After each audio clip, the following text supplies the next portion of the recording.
माननीय शरद पवार साहब, उद्धव ठाकरे जी जो भी आ रहे हैं, श्री साकेत गोखले साहब, सामने बैठे अत्यंत आदरणीय देवियों और सज्जनों, और आज की बारात के दूल्हा संजय राउत साहब।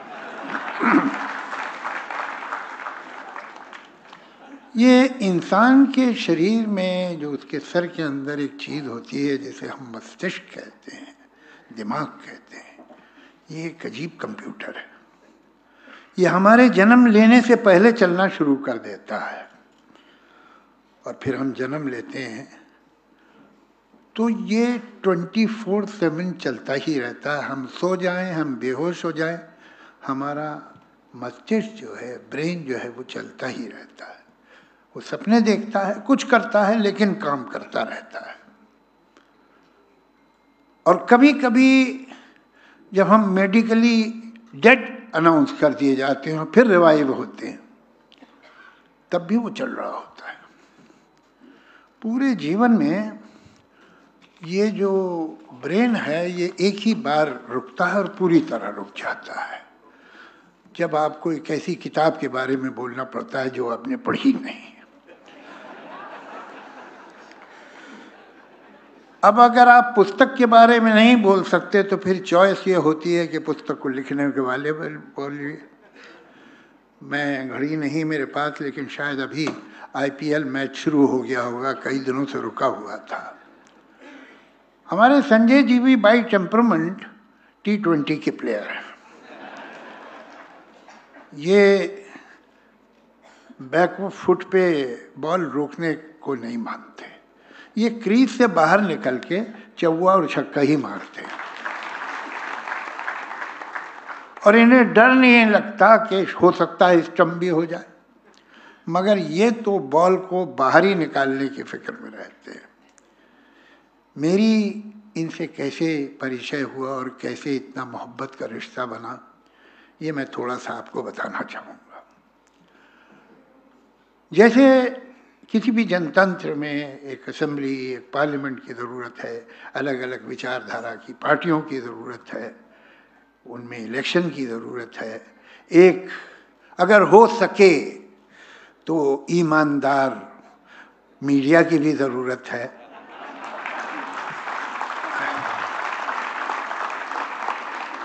उसी तरह ऐसे नागरिक भी होने चाहिए जो किसी पार्टी के न हों। उन्हें जो बात सच लगे कहें, जो बात बुरी लगे वो कहें। पार्टी लॉयल्टी नहीं कोई, सब पार्टी हमारी और कोई पार्टी भी हमारी नहीं, तो मैं भी उन्हीं में से एक हूँ। तो नतीजा क्या होता है कि अगर आप एक तरफ से बात कर रहे हैं तो एक ही लोगों को नाखुश करेंगे, लेकिन अगर हर तरफ से बात कर रहे हैं तो बहुत ज़्यादा लोगों को नाखुश करते हैं। मैं कभी आप मिलिएगा अलग तो मैं दिखाऊंगा अपना आपको ट्विटर, अपना व्हाट्सएप, जिसमें मुझे दोनों तरफ से गालियाँ आती हैं।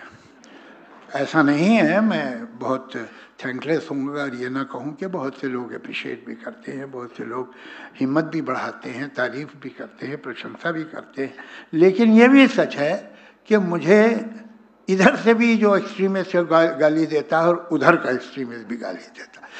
यही सही है। अगर इनमें से एक ने गाली देना बंद कर दी तो मुझे परेशानी हो जाएगी कि मैं क्या गड़बड़ कर रहा हूँ। तो ये कहते हैं कि तू तो काफिर है और जहन्नुम में जाएगा। वो कहते हैं जिहादी, पाकिस्तान चला जा। अब अगर मेरे पास सिर्फ चॉइस पाकिस्तान और जहन्नुम यानी नरक की है तो मैं नरक ही जाना पसंद करूँगा, अगर यही बस चॉइस है। तो हुआ ये कि जब से मैं मुंबई, तो मैं आया था 19.5 साल का था, आज जो कुछ बना, जो कुछ मुझे मिला, जो कुछ जहाँ भी तो पहुँचा, ये सब मुंबई की, महाराष्ट्र का कर्म है। वो तो मैं 7 जन्म भी नहीं उतार पाऊंगा। तो इतने ये पहले तो हम दूसरे काम में, ये पीछे पिछले समझिए 30 वर्षों में कुछ होश आया कि भाई ये सब भी सोचो क्या हो रहा है देश में। तो ये सब बातें शुरू हुई तो हुआ ये कि पिछले 30 वर्षों में 4 बार मुझे पुलिस प्रोटेक्शन मिला और मैंने मांगा नहीं कभी। मैं जब घर वापस आया किसी रिकॉर्डिंग से, शूटिंग से, तो देखा पुलिस बैठी हुई है। तो हमने भाई क्यों? तो कहने नहीं, वो हमें कमिश्नर साहब ने कहा है कि आपको थ्रेट परसेप्शन है तो हम आपको बिठा रहे हैं। 4 बार में से 3 बार मुझे मुल्लाओं की वजह से मिला। ये बिल्कुल रिकॉर्ड पे है। पहली बार जब एएन रॉय साहब थे यहाँ के चीफ ऑफ द पुलिस, उन्होंने दिया था और तभी मेरी उनसे मुलाकात हुई। मैं तो जानता नहीं था, मैंने ऐसे तब तक कोई काम किए नहीं थे कि मुझे पुलिस से मिलना पड़े। और ये 3 बार के बाद एक बार ऐसा हुआ कि दूसरी तरफ से आ गया और जो इल्ज़ाम मुझ पे लगा था वो ठीक नहीं था। तो मैंने सोचा अब ये 20-25 लोगों को मैं कहाँ अलग अलग जवाब दूंगा और मैं बताऊंगा कि मैंने क्या कहा था और क्यों कहा था। तो मैंने एक आर्टिकल लिखा, वो तो मैंने इंग्लिश में लिखा था, लेकिन मैंने सोचा कि इसे छपना कहाँ चाहिए और मेरे ध्यान में आया एक अखबार। तो मैंने उसे मराठी में ट्रांसलेट करवाया और मैंने फ़ोन किया संजय जी को कि आपसे मैं मिलना चाहता हूँ, कहने आ जाइए। मैं इनके ऑफिस गया सामना में। मैंने कहा कि सर मैं एक आर्टिकल लेके आया हूँ जो मैं चाहता हूँ सामना में छपे, कहीं और छपे ना छपे। और मैंने इन्हें दिया। वो आर्टिकल 2-3 पेज का था, इन्होंने 5 मिनट में पढ़ लिया। कहने किसने ट्रांसलेट किया है? बहुत अच्छा ट्रांसलेशन है। मतलब पहली तारीफ मेरी नहीं हुई, जिसने ट्रांसलेट किया था उसकी की, आपको याद होगा। तो मैंने कहा जी बताया मैंने कि फला ने, बहुत अच्छा है, अच्छा है उसने किया है। तो अभी तक मुझे नहीं मालूम था कि ये छापेंगे, कहेंगे हाँ छाप दूंगा कि नहीं। तो मैंने कहा सर फिर मैं तो चाहता हूँ कि सामना में आए, इसलिए कि जो मैंने कहा लिखा है दिल से लिखा और यही सच है। तो कहने दिल से लिखा है और सच है तो हम ही छापेंगे और कौन छापेगा। तो वो सामना में छपा। उसके बाद वो और भी बहुत जगह छपा जो बड़े बड़े पेपर्स हैं। लेकिन मैं आपको एक बात बताऊं कि हर पेपर ने, हिंदी के भी इंग्लिश के भी, मेरा एक सेंटेंस कहीं से काट दिया, एक पैराग्राफ कहीं से कम कर दिया। वो पूरा आर्टिकल सिर्फ सामने में छपा। ये सच। तो मैं तो इनका भक्त हो गया, आंखें खोल के, अंध भगत नहीं।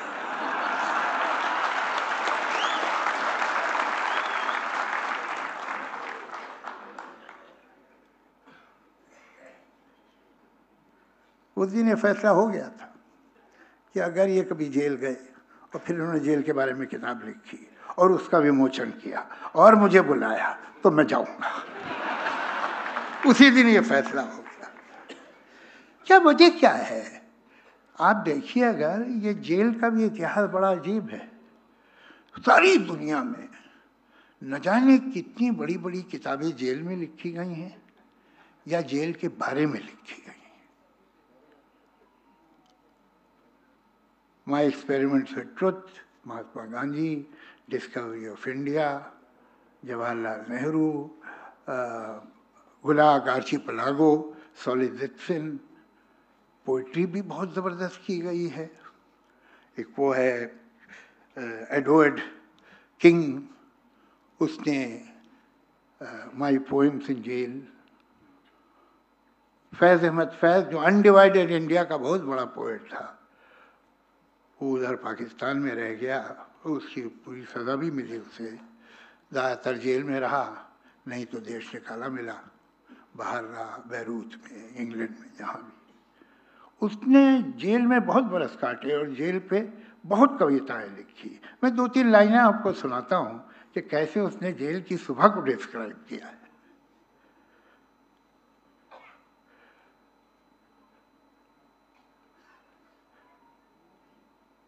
जेल की जहर भरी चूर सदाएं जागी, दूर दरवाजा खुला कोई कोई बंद हुआ। दूर मछली कोई जंजीर मचल के रोई, दूर उतरा किसी ताले के जिगर में खंजर, सर पटकने लगा रह के दरीचा कोई। क्या डिस्क्रिप्शन, जेल की शाम, जेल में कैसे, तो बहुत सारी, बहुत बड़ा लिटरेचर। बता कमाल तो ये है कि एक बैंक का क्लर्क था और उसको जेल हो गई किसी गलत इल्ज़ाम की वजह से, 5 साल की जेल हो गई। वो सिर्फ क्लर्क था बैंक का, मगर जेल में वो राइटर बन गया और उसने दुनिया के चंद बड़े शॉर्ट स्टोरी राइटर्स में उसका नाम है ओ हेनरी। उसने अपनी जो शॉर्ट स्टोरीज हैं वो जेल में लिखना शुरू की और इतना बड़ा राइटर हो गया। क्या वजह है? ये जेल पॉलिटिकल लीडर्स के, राइटर्स के, पोएट्स की लाइफ में इतना इम्पोर्टेंट कैसे हो जाता है और उनका बहुत बड़ा कंट्रीब्यूशन